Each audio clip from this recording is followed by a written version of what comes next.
Võtame siis asja kokku. Jah, nii nagu Lauri ütles, meie oleme ka siia korduvalt tulnud eelnõuga kehtestada erakorraline pangamaks. Ja loogika on ju väga lihtne.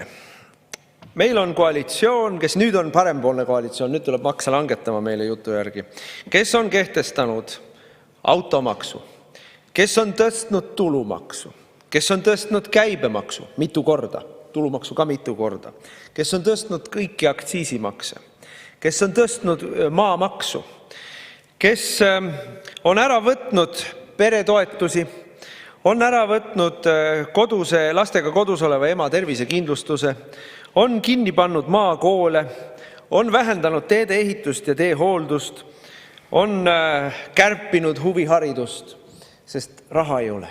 Ja kuskilt peab ju raha tulema riigieelarvesse.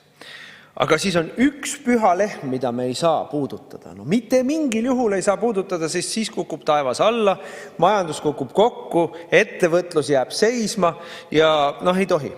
Ja kuigi meil Aivar Sõerd räägib siin põlgliku sellise muigega, kuidas me kopeerime seaduse Leedust üks ühele maha, aga see seadus on nii kehva, et me ei saa seda üldse menetleda, sest see on nii praak seadus.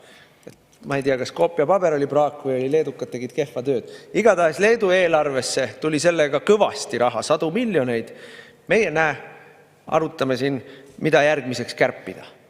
Ja nii see loogika on meil, et meil on valitsus, mis esimese instinktina alati võtab lihtsa inimese taskust raha. Siis võtab Eesti ettevõtja taskust raha. Siis võtab kõikidest teenustest, avalikest teenustest ära raha. Aga vaata, Rootsi pangalt raha ei võta. No ei võta, ei saa võtta. See on põlastusväärne. See mõtteviis on põlastusväärne. Mina ka mõtlen samamoodi, nagu Donald Trump ütles, et uhkusega olen tavalise inimese poolel, mitte pankurite poolel.